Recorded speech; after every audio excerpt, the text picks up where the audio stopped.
morning, everyone. I'm going to make 3 points, okay, for this topic.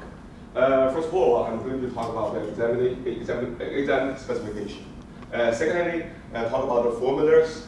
Some formula you can refer to handbook in exam. Some one you have to memorize yourself, okay, go through your notes. The third one, I'm going to show you what is the exam problem looks like. Okay.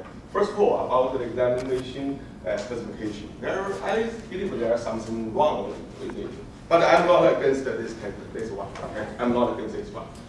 In this book, it refers to the column analysis, buckling, etc. Okay. Actually, this part, part of it was covered by strengths of materials, and partly covered by design of steel structures.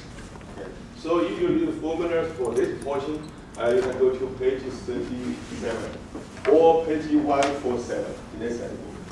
Okay. Page 37 is about the mechanics of deformable bodies, namely the stress of material. And this part is the design of steel structure. Okay. And I checked the new definition. This is a revised one. Okay. According this is going to be implemented at the beginning of next year. Okay. This is I agree with this. Okay. This definition we don't have a column. That means that column part moved to other area. Area. So if you run into column problem from you'll start right. Okay. And that should be part of stress of materials. You have learned the Euler equation, right? Euler equation for body, right? Most likely it's alpha. Okay, so be careful about this.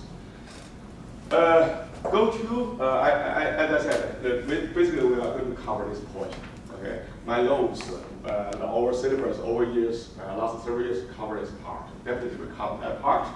And so you guys are supposed recommended to go through your notes, to go through your homework, examination problems. Okay, do it again.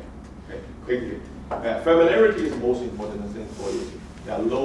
I cannot find any challenging problem. Problem is you need to be familiar with those kind of problems. So this is about the specification, loss and expression. You are asked to figure out a force, reaction force, internal forces, and deflection, and etc. Okay, several points there, right? Second one is about formulas. Formulas in this part, the textbook, in this handbook, you are only given 1 page, only 1 page. I can show you here. Yeah. So regarding structural analysis, we only have 1 page formulas to use. Okay, this is tough for you guys, right? It's tough. It's only 1 page. And I'm going to go through these details, okay? First of all, it's about the influence line. You are supposed to figure out the influence line, okay? For beam, for truss. Then you are getting this formula, this kind of configuration, and this statement, okay? This statement. Actually, this part you can find from our notes, previous notes. This topic is the final topic in influence line. Okay, you should familiar with this. Right? If we got the 3 loads, how to put it on this beam to get a maximum moment. How to figure out? First of all, figure out the resultant force, right? Force. Then put this force just somewhere to allow the center to cross this center or cross this center. Okay, there you can do the details by those. Okay. This is given. This is another given formula from handbook. Okay. Actually, here is we talk about we covered this part in our final chapter, final notes. This is about moment distribution method. Okay, to deal with the indeterminate problem, you should be familiar with this. Okay, you know how to make use of it to figure out the problem. Actually, last problem, last formula. Okay. Last formula on the handbook. Last formula is it also belongs to this part. This belongs to the method of moment distribution. Okay. Actually, this part combine this part. Right. This part. This is what we talked before. And you are also given this formula. This formula actually this is the energy method. We talk the energy method to figure out deflection. This formula we are given. This formula is a little bit different from ours. So just the size is a little bit different. Right?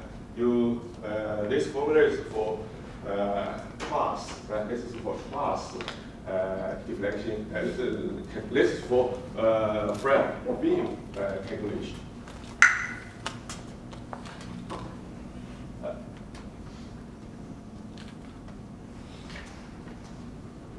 This is for truss. This is for truss. This is for beam. Actually, lost expression. Key point is only those formulas are given in examination. So in that sense, you have to memorize some formulas. You have to go through your notes. For instance, this kind of formulas you should familiar with it. Like this kind of formula. Do you have any idea about this? For a beam, if the momentum function is given, how to figure out the rotation? This one. If you cannot memorize it, and I have a tip here, and you can refer this formula from textbook, page 67. This one also covered in strength of materials. Okay, you have better memorize this. Okay, but you don't like it, then you can still make use of this textbook. But the formula is not in this portion. The formula is not in the structure analysis portion. It is in this part. Okay. Page 37. Okay.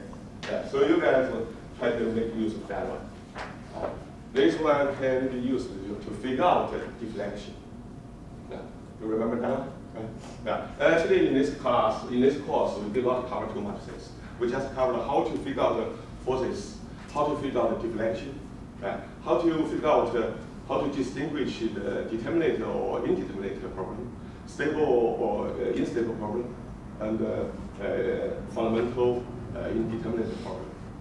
We'll also talk about the energy method. So, say, if you are given a beam, force, ask you how to figure out the deflection here. Deflection here. How many methods do we have? We learned several methods. Number one, double integration, right? Integration. So we use this method. This double integration method. Number two, conjugate beam method. Number three, energy method. Right? Energy method.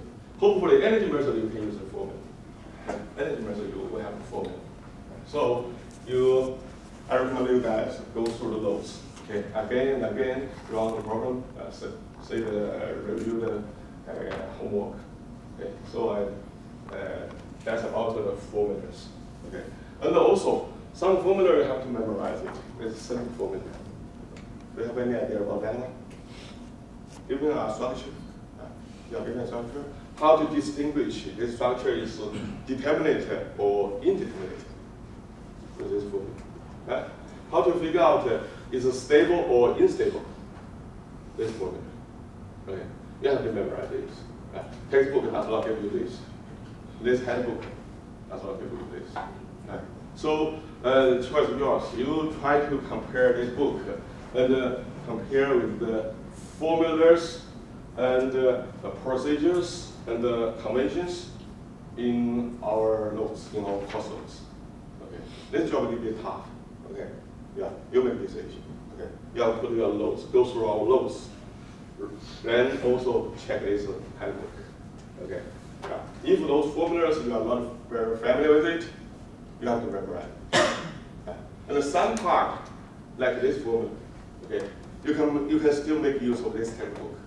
But the formula is not in structure analysis part, it's the other part. Okay.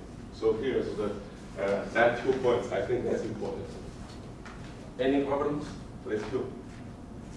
No problem. That's good. Then let's go through several slides. You see what is the examination problem look like. Okay. Here we go. First one. Structure is given. Loadings are given. You ask to figure out the slope or rotation of the beam. 8.8. How to get your done? You have several ways. Double integration, conjugate beam, and also energy method. Energy method here this is formula. That's kind of this kind of formula. Actually, this is the problem is very simple, right? And even some of you can memorize a simple case that's that's great.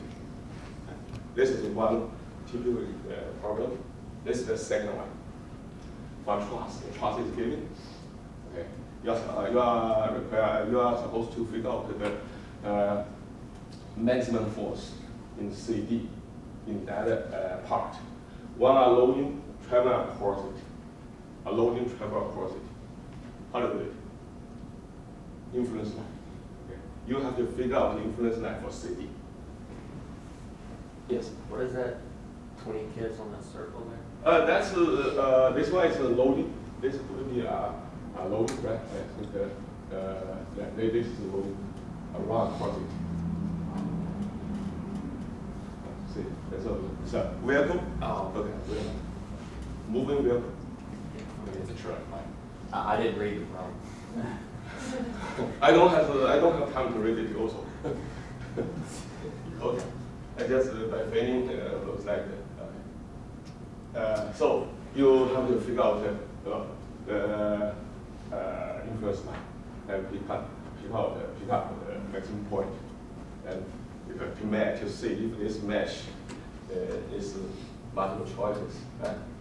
And this is a little bit challenging problem, but we have a simple way to do it. For being figure out, you ask to figure out the moment with this point. This problem is obviously this is an indeterminate problem. Right? It is a challenge. Right? How to do it? Fundamentally, you have two methods. We call it two methods. Number one, force method, meaning release part and figure out force. Second method, moment distribution. Right? Then why you go to moment transfer distribution method, we can check this formula. Let's see, we have this formula. The good news is, from this formula you can get a good answer. From this formula you can get an answer. So you don't need to do too much. So this is good. This is you're lucky. Okay, if you run to this problem, you're lucky. You just copy this formula to here, then you can solve this problem. Very quick. Very quick. See, you check the formula, you copy the formula, then evaluate the data, then you get the answer. So this is good. This is a marginal problem. Okay, figure out the centroid. You are given this layout diagram.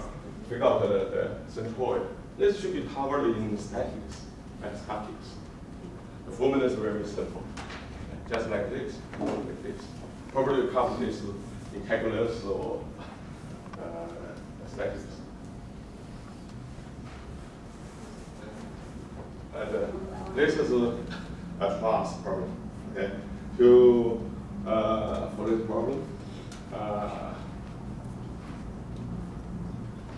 figure out the force in each member, in this member, How to do it? Yeah. We have two ways to figure out this problem, right? Joint method and the second method. Right? For this problem, it's easy. We first of all figure out the reaction first, then analysis this joint. Okay. So this is easy. And this is the details. And this problem,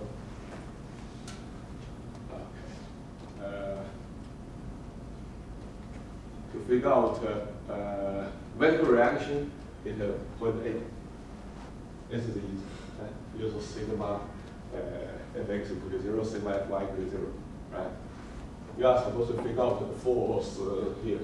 Simple way is summing moment related to this point. And everybody diagram, etc. Get it. Second question, you figure out force in AB element. It's the same problem. Similar problem.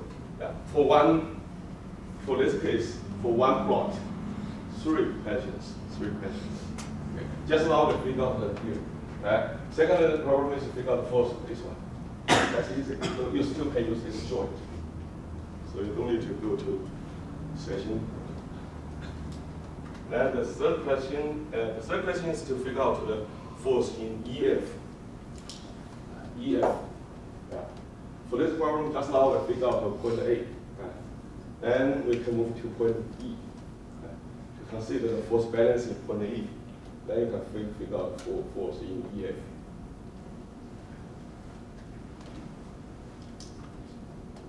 And that could be the final problem. It's a big challenge. Truss.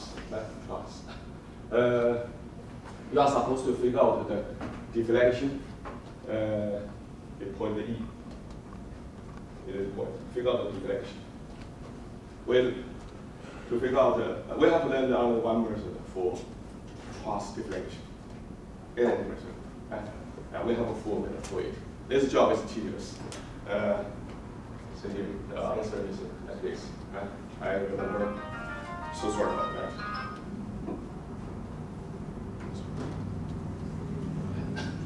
This is hopefully you have a formula for it. The formula is here.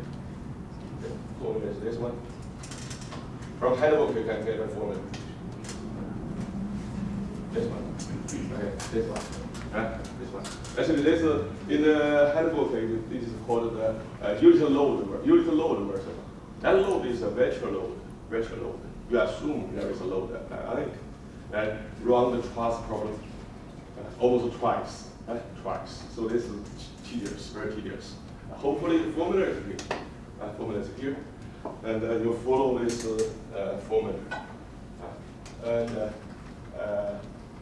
And for this problem, okay, you have to run twice. First of all, based on the given force, figure out the truss, a lot of data for each member. Then purposely assume a unit load as a virtual load. Then also run this problem again. Figure out the data or information for each member. Then combine them together. Wait. You use this tip. Yes. I don't really remember. The unit load is in ratio to what? Okay, let's go to here. This one. This one. This is given condition. Okay. Yeah. This one, the truss is still right. Let me check it for this. This could be the length, distance. Distance given. Okay. Distance given. The truss member was still, and the projection and member area below. And then this is the layout, this geometry. This length is 6.4. This is 4.5. This dimension you are given. So, But on that, let me check. Where is the load? This is from this textbook. Look, from the other reference and from other reference. Yeah. So we can talk later. Okay, this is we don't have so much time for it. But overall, this problem, no problem, right? You know what's going on, right? Just for this kind of truss, not very complicated. You are given some loadings, then you are requested to figure out the deflection in one point, in one joint. Okay. So you are supposed to use the formula for it. Okay. So key points of this is we are asked to figure out the deflection here. So we apply a unit of force here. Okay. Oh, I see. Yeah. For this one, looks like the giving load is here, right? 20. Right? Giving load is 20. Over there. C point, there is a loading 20. It looks like this. Probably release the loading. Right? It should, definitely should have loading. Right? If this truss does have any loading, of course, then this one has no any deflection. Right? So it should have some loading. Probably if run into this problem here, we cannot find any loading. Then, in my opinion, probably that could be from the gravitational load. Right? Gravitational load, how to figure out? Distribute it to 2, right? If you got 1, then substitute to 2 here. So that's the point. Okay. But from the solution, looks like there is a load here, 20. See, 20. So I guess the loading for this problem is the 20. Okay. So this could be what I want to talk here. So we have so many typos or errors. Okay. So any problem, please? Not good. The final problem is like this. This is easy, right? Given a structure, you are supposed to figure out for this problem. You are supposed to figure out the reaction force here with A. Okay. This problem looks like you have to check to make sure this is a determinate problem. Okay. It is. Then you simply use this static formula for it. This static formula, right? To figure out the load here. This is easy. I think this problem is easy. This problem, same plot, same thing. You are supposed to figure out the maximum shear force. Again, this is building for this given problem. You ask to figure out the maximum shear point. Where can I find the maximum shear force? Where? You have to figure out the shear function, right? The shear diagram for all of them, for whole structure, and pick up the maximum point. So what you can do? Figure out the reaction first, then cut, right? Figure out the functions. Okay. So I think that's all. Okay. So relatively, it should be easier than our homework than our examinations. The point is, again, you have to be very familiar with this. Okay. Run these loads. Okay, loads again. Okay. So if you have any problem, you can talk with me. Okay. So then just go. Okay. Thank you very much. Thanks. Thank you. Thank you. Thank you.